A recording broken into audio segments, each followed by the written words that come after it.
guys, welcome to Miss Fam YouTube channel. இன்னைக்கு நம்ம என்ன வீடியோ பார்க்க போறோம் அப்படினா பூண்டு சட்னி எப்படி பண்றதுன்னு பார்க்க போறோம். வாங்க வீடியோக்குள்ள போலாம். ஃபர்ஸ்ட் 3 டேபிள்ஸ்பூன் ஆயில் ஆட் பண்ணிக்கலாம். எண்ணெய் நல்லா சூடானதுக்கு அப்புறமா 20 ல இருந்து 25 பல் பூண்டு ஆட் பண்ணிக்கிறேன். இந்த பூண்டு நல்லா கோல்டன் ஃப்ரை ஆனதுக்கு அப்புறமா சின்ன வெங்காயம் ஒரு 10 ஆட் பண்ணிக்கலாம். இதுவும் நல்லா வதக்கிக்கோங்க.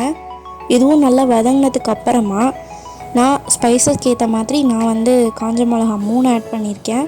உங்களுக்கு எத்தனை வேணுமோ நீங்கள் ஆட் பண்ணிக்கோங்க. அதே மாதிரி தேவையான அளவுக்கு உப்பு ஆட் பண்ணிக்கோங்க. இதை நல்லா வதக்கிக்கோங்க. வதக்கினதுக்கப்புறமா 1 ஸ்பூன் நான் புளி பேஸ்ட் ஆட் பண்ணியிருக்கேன். இப்போ இதை ஆறுனதுக்கப்புறம் இதை அரைச்சிடலாம். இப்போ தாளிப்பு ரெடி பண்ணிடலாம். 2-3 ஸ்பூன் ஆயில் ஆட் பண்ணிக்கோங்க. ஆயில் நல்லா ஹீட் ஆகட்டும்.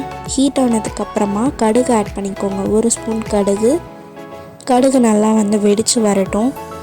கடுகு நல்லா வெடித்ததுக்கப்புறமா கருவேப்பிலை ஒரு கொத்து ஆட் பண்ணிக்கோங்க. கருவேப்பிலையும் நல்லா பொரிஞ்சதுக்கப்புறமா நம்ம அந்த அரைச்சி வச்சிருந்த சட்னி ஆட் பண்ணிக்கலாம். அவ்வளோதான் ஃபினிஷ். இப்போ நம்ம சூப்பராக சட்னி ரெடி பண்ணியாச்சு.